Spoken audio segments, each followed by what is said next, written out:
personnes. Oh, bazakolinga kokanga combat en otage. Bazolinga, il faut ezala kaka bango ou bien faut ezala kaka groupe wana. Donc batu wana nde zolinga totelemela pe to ebisa bango que ce n'est pas comme ça. Combat ezo senga biso toujours tika tricherie parce que tribunal populaire faut ça na Congo.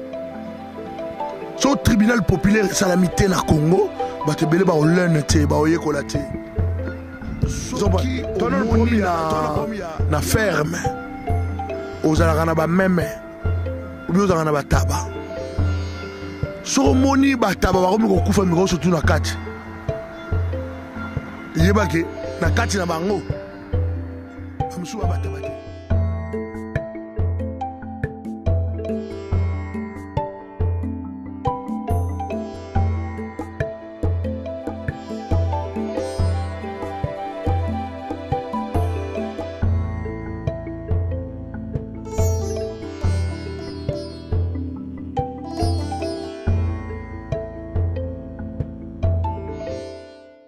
Lelo tozali le 28 juin 2014. Toza na Belgique. Toza na Belgique pour être ezalaki jour oyo bapesaki biso l'indépendance le 30 juin 1960. Yango toyaki awa pour to manifester ba combattant bayaki awa pour manifester pour être bandimaka indépendance wana te. Yango to yaki to kokutana na mobundeli ya mboka na biso ya munene o avandaka na kati ya Londres na kombo ya Matone Kimbangu. Tozali na awa to na mituna ya kotuna ndeko na biso o to yambi mukona lelo kasi mingi na bino boyebiye kasi mingi pe bayebiye te to pesa maloba ye moko a se présenter azali nani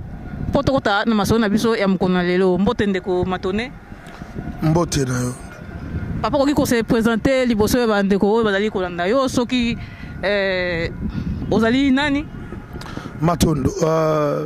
biso kombo na biso Koko Kimbangu Matone Congo nazali moko ya ba tenor pe ba pionnier ya komba tango makila ya ba congolais ezali kotanga bana mboka bozali wapie tango makila ya ba congolais ezali kotanga bana mboka bozali wapie tango bana mboka bazali konyokwama ba congolais bozali wapie tango bana mboka bazali konyokwama ba combattant bozali wapie ba politicien ba pasteur ba musicien bolo ba pe boye bisa bana mboka bosolo ba politicien ba pasteur ba musicien bolo ba pe boye bisa bana mboka bosolo tozali na yango mpona mokona lelo toyaki manifestation awa pour le 30 juin lelo lokola ezali samedi il fallait qu'il y ait lundi kasi lundi na éviter pourquoi batie yango mokona lelo ndeko Matone oku websa so pourquoi les 30 comme le 28 Matondo pona biso ezali ka te date ya le 30 pour soki bongo il aurait fallu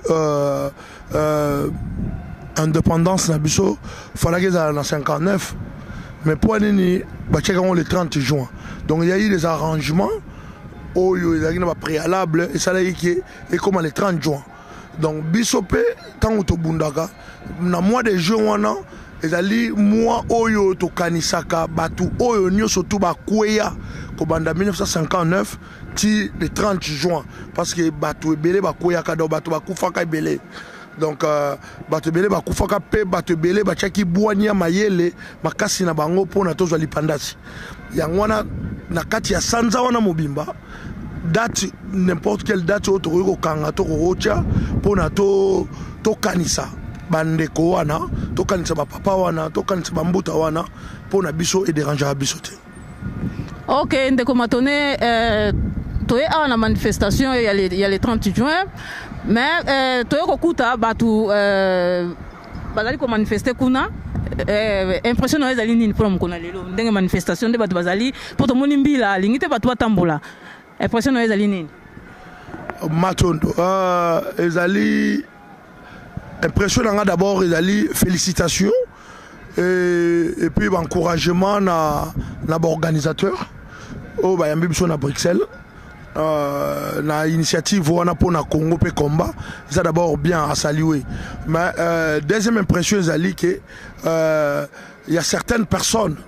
au bazakolinga kokanga combat en otage bazolinga il faut ezala kaka bango ou bien il faut ezala kaka ba groupe wana. Donc bato wana nde zolinga to telemela pe to ebisa bango que ce n'est pas comme ça. Combat et aussi toujours faut marcher selon l'idéal et l'idéologie à combat. Il y a un autre monde ça bateau vision à combat. Mais ce qui est idéal na idéologie ça place le bas blesse ça yangwana. Mais toutefois étant combattant étant mobundeli négativité et lengi ça rappelle bisoti. Et puis to mitung sama na ngote total ce qui est positif ali manifestation et bengami to ye to sali to kutani to passer message to telemeli pour mboka na biso, c'est ça qui est plus important. Ok, to continue maso na biso vraiment mkona lelo non to kota kiteo ezala ki impression ya mkona lelo le 28 juin ya jour indépendance ya ngwana. Si comme tu continues à me biso mko mona ni depo biso pe lokola to simba pe moi lisangwango na la vraie résistance et puis na bolinga mabele mingi na la vraie résistance so na tout na mituna na yebsa pe ba doit tout na ngasko ta so na goma mal habitué quoi ya moni na tunika ke donc normalement biyano za yanga mituna za yo mais surtout c'est bon pour lumbe pe na moi émission na la vraie résistance pour biso peut être ba bundeli quoi na bitumba pe na to bunda et c'est nganga te na ndima kama mno so loba donc so mambo zo loba za moi alimate na rozo so pe moi muke na nzela te to tambola no ndesika moko. Oh ok zali rabo ndengolobi ya solo zali mobundeli monene ya mboka ya Angleterre o yeli biso na mkona lelo. Merci. To bosana kite to lingi ko tuna yo mutuna oyo ba info oyo leki na kati na Congo ba soda rwandais basi ko kota na kati na mboka na biso ba ye ba koti ebele il paraît réaction na eux ezali nini na ndenge ba soda rwandais ba ko kota na kati ya mboka na biso malgré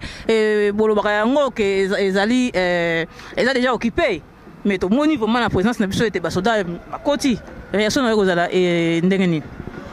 Matondo nakanta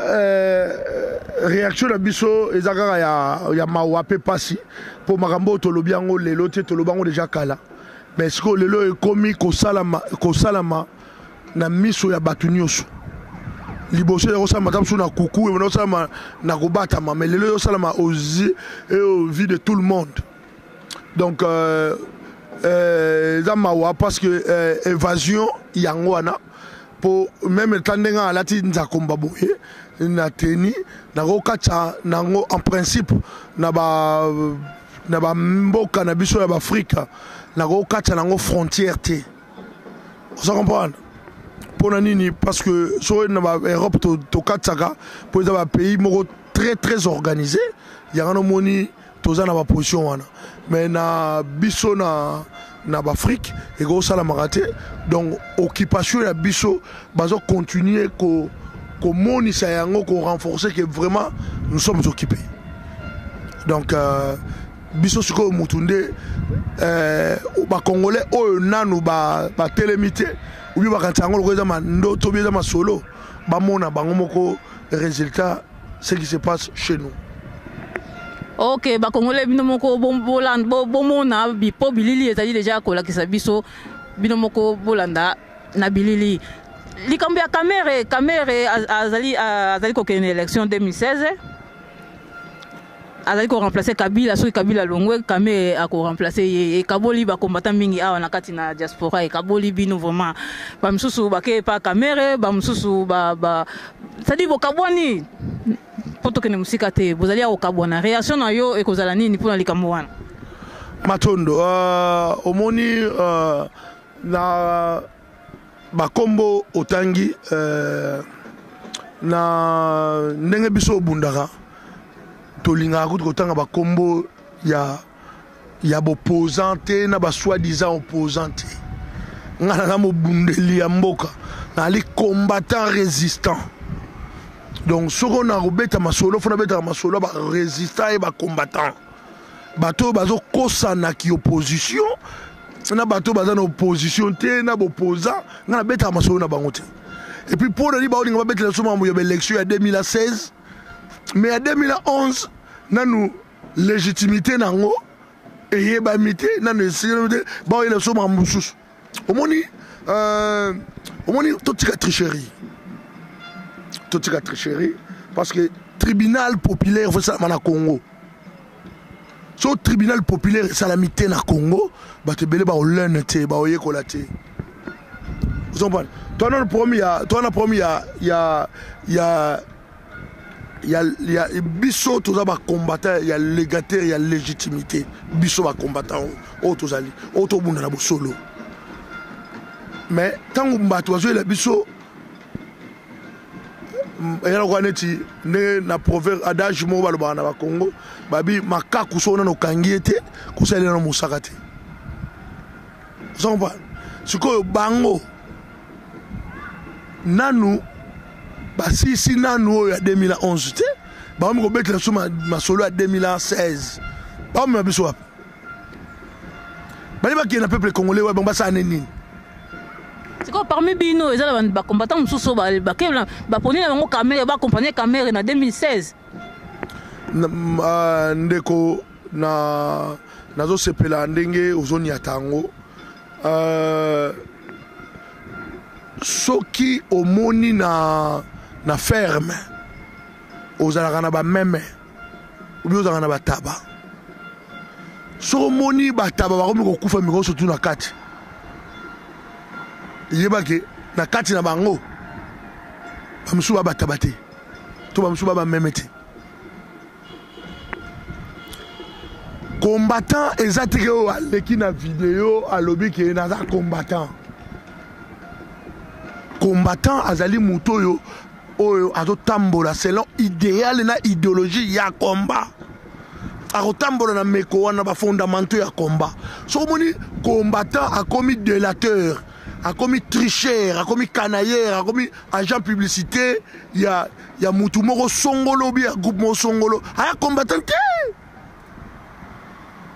Il y a un tribunal populaire au Salama. Tribunal populaire au Salama, si quoi ou bien elle, libération ou ya? Maman. Et c'est mon angaï, et Zalaka, et veille oyo, et c'est Salamina, na ba Congolais partout, place Tozali. Soki ba Congolais, ba moni ngai na mbilinga na makambo ya Congo faut ba tianga maboko to senga na ba Congolais place surtout bozwami so bo moni mutu alobaka kaza combattant aza résistant abundela mboka et kaza na mbilinga aza na nyamu ne vandeli na ye ne tambole na ye na makambo ya mboka ba Congo bo kwa na ye bo tie maboko. Mais ton moni mingi pe ba baby ça ton moni mingi bazali ba baby ça moya kotanga ba kombo na mo zalité mais kasi bozonga ça bango toujours na combat ton mona bango pe bazonga na combat bazali ko bundela bino longo maman na zolobi na OK combat ezaka na database so ba ba raté ba ba database ya le avion ezaka na boîte noire makamuno suzaka na kati kuna na kati database ezali ngai nazali préparé formé de ne pas pardonner nga. Il y a un peu de senga ba Congolais ba koma ya o monto lo ba ke ba Congolais ba yekola ko koma motema makasi pour ne ba décision muso fo ba zwango mais c'est très difficile mais so ba yekola ko koma motema makasi ba ba décision wana peto lo ba susu elongi ya meme motema ya nkoi elongi ya meme motema ya nkoi elingo lo ba ke kaka ndenge ndi kamna bi ko yeko lokwa moteur makasi ezaka appeler à peu près des mots elongi ya même moteur mako elingo lobake mutu mususu azo mona olokwa bololé a mono yuma a mono kpekese mais nzo anoza yuma te oza kpekese te oza mutu ko sala plus que oyazo kanisa te comprendre c'est ça le combattant combattre c'est état d'esprit il y a un état d'esprit il y a ngwana ngamto loba donc ba oyo yo kanisi ke balimbi sama to bazonga non mbano na etumbu ezali pe ba ozwango. OK? Tant mosusu yo moni ba limbisi peut-être eza ba rumeur. Makambo wana lobama eza ba rumeur, ba preuve ezati. Vous comprenez? Il y a un monde d'abord. Et puis, mingi pe, et le ba rumeur, et ça, mensonge, et ça, jalousie, et ça, haine, et ça, bilobela, et bah, tu as perdu, il y a majorité présidentielle, bah, côté, ça, ben, tox, na combat, pour pas kaboula, bah, combattant, pour pas diviser, bah, tout. Mais ce qui est vraiment, et ça, pendant solo, et tout, bonambano, et ça, OK, etumbu ezali pona ba combattant nyonso oyo bako sala mbeba na kati na komba. Tokota na mutuna na biso presque ya suka tolo bakaka alliance ya Félix Tshisekedi na Kamere. Wana suse kabuli bino.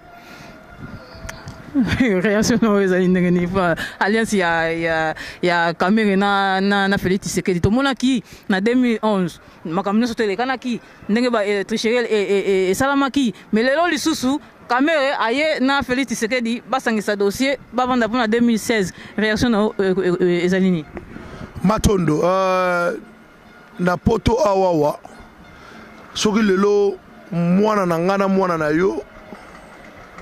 babomani mwana na yo abomi mwana na nga yo zalaka zuzi na ndimi te ke yo muto soki 5 yo muto juger na ndimi te ke yo muto juger ba luka juge mususu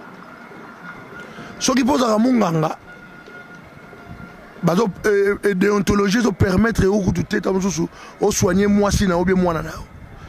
yo na cadre d'opération be maladie moko ekomi penda ya minene. Mais si on peut repasser moi paracétamol, on repassa là, d'accord. Félix Tshilombo,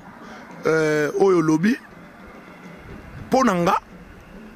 Akoki jamais,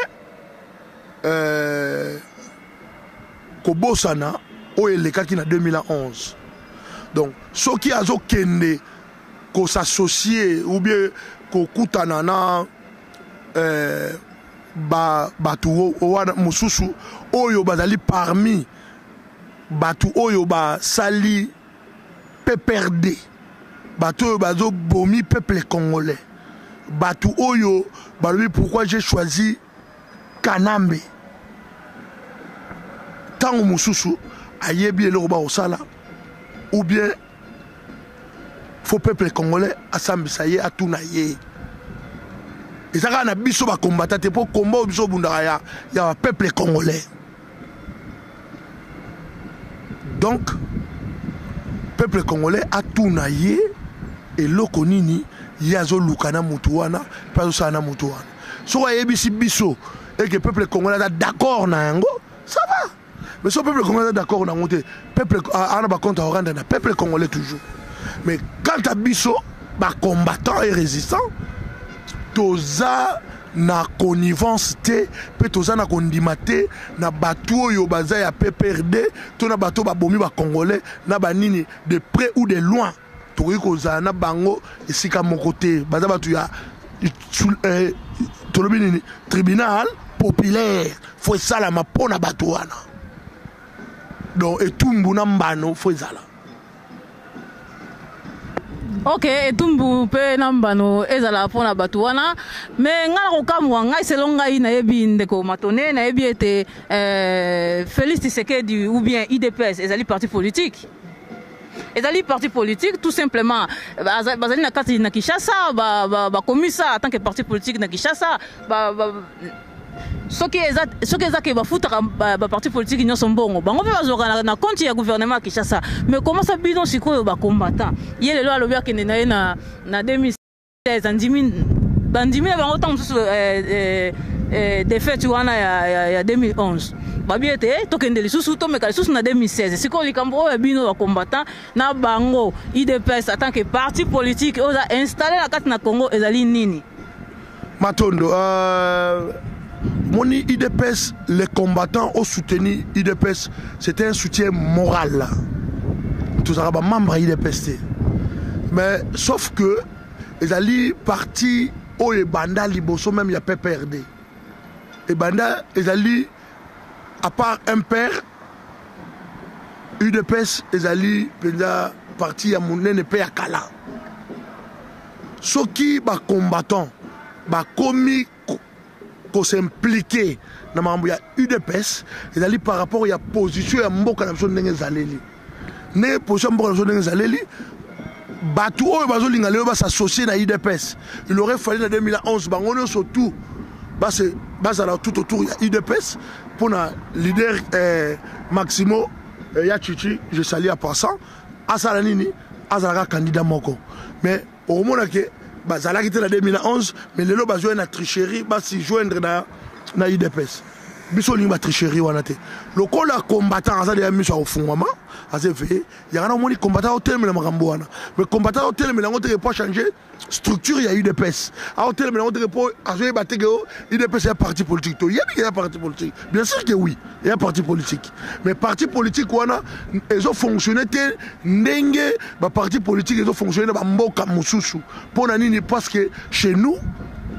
il y a d'abord l'occupation. Beaucoup dans l'occupation, dans le moment de l'occupation, sur les côtés de Bino, logiquement, le parti politique est Koufaka et Tournaka, dans un mouvement de pression, il y a résistance. Pour et Sikolamboka, après c'est le parti politique. Si bien qu'il n'y a pas d'abissot, et ça a mis bon de pour la population d'abissot, c'est immature, mais dans le canal, il y a UDPS. Biso, pas combattant, pas résistant, sont toujours se retrouver se retrouver dans discours parce que ils ont ligné ça là et démanteler le système wana, ils ont mené un discours à Pareco, ils ont parti politique, ils ont mouvement de pression, discours nango, tout se retrouver en mais toi membre à Pareco, c'est oui à Pareco pèse un problème. Bon on a toujours pas combattant ba lobaka. Pour nani parce que toujours kanisa peut toujours mona que toujours fonctionner à peu près ndenge moko. Na nini na etambole na biso nezale na biso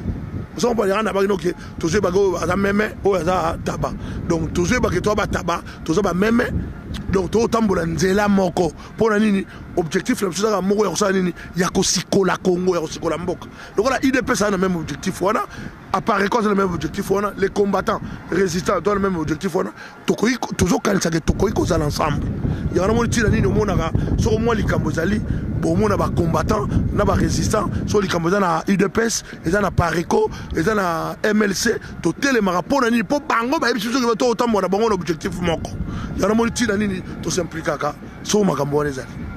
Ok, merci Ndeko Matone. Un mot de la fin pour le ressource ça Masolo biso mkonalelo. Matondo mot de la fin na biso lelo na circonstance oyo na sepeli na émission le biso kombo na onini Masolo Sika ndebo petit biso opportunité oyo à chaque fois so mu tapesi yo micro et lingolo ba considération ezali et puis aux opportunités ya ko sololana peuple congolais ko passer message et d'aller très bien yango to sepeli na Masolo Sika ndebo petit biso mais pour na peuple congolais tozo senga na peuple congolais na diaspora biso plus précisément na Europe awawa to gagner d'abord liboso embargo to gagner yango za aki ya mibale to gagner éveil sensibilisation mobilisation pe conscientisation to gagner yango mais na éveil sensibilisation mobilisation et conscientisation et si la raté même to sikoli mboka lelo il faut et continuer pour na ezali lokola filmer na kati ya bilanga ezali lokola neti moto tango azali na bomoi toujours amelaka mai donc biso toujours continuer mission na biso mais pour na peuple congolais de partout o azana de diaspora te mais o azana kati ya mboka esengeli na biso tozala ba acteur ke ba spectateur ezali sens ya responsabilité to senga na peuple congolais faut yeba kozala responsable faut yeba kolobaka non pe ko yeba koloba oui na makambo esengeli na ngongo esengeli naza ko encourager bino na ba initiative boza kozwa ba congolais nyo surtout o bazana ka Congo ya kolinga ya koyeba mboka na yoza nini mboka no esengeli na nini na diaspora déjà les combattants boza na mutema bao bazo bunda na bosolo oto ba makieleka donc bao bunda na bosolo makieleka bato ba bunda na makieleka donc félicitations courage boza ba bundeli bo continuer victoire est certaine et puis nako profiter nango batunyo surtout de près ou de loin au bazo soutenir les combats bazo soutenir Congo en tout cas boza la mitema pe nazo soutenir na lobaki penza na sanza oyo nako ko sala émission te so na zui occasion ya micro nazo remercier ba mamanyo surtout oyo bazali basi ya ba combattant. En tout cas courage ndenge bozo soutenir ba papa na itumbo toza nango oyo za noble et juste. Bo continuer parce que sans apport na bino sans soutien na bino toza eloroté. Bo continuer bongo. Pe ba jeune nyo surtout o ba si joindre ba rejoindre idéologie à combat. En tout cas félicitations. Pe na ko profiter na simani no ba émission surtout oyo salama na caractère ya éveil pour na combat. Félicitations. Un grand merci na musala surtout bo sala pour na Congo. Toko lobape nyo surtout to bo sanité fumuki mbango ali mvuluzi ya loposo moyindo ingeta. Ok, merci encore Ndeko Matone Kimbangu. Nako merci na bino aussi ko ndabiso na masolo ya sika, merci na ba nyonso bolanda ka biso tangu nyonso. Nako pesa merci na 3W Congo ya sika.net ya Maurice Premier na kati ya Scandinavie. Nako pesa lisusu Congo solution.com. On est allé à partenariat nangai, on est allé na bango tangu nyonso. Merci na bino ndenge bosili ko landa ngai vraiment tokomi nambala sima na reposte na télé sous à nous les combattants.com, vous allez site ba combattant ya bino yango wana Congo to za quand même gentil surtout remercier moto na sima ya caméra te quand même moto na sima caméra na éviter combattant na bisope Black Mombele moto a aidé lelo masolo sika na caméra. En tout cas félicitations to sungana pona message les cas congolais surtout de partout azwa yango. Donc encore une fois na remercier Pati Labelle maman na sepeli soko mbalasima opportunité zwami bo manquete ko pesa sope micro po ya koloba ezaka toujours mingi pona malongi si la raté matondo. Ok, merci beaucoup. Nandenge aussi ko ndabiso to comme na tango na biso ya suka botika malamu. Au revoir.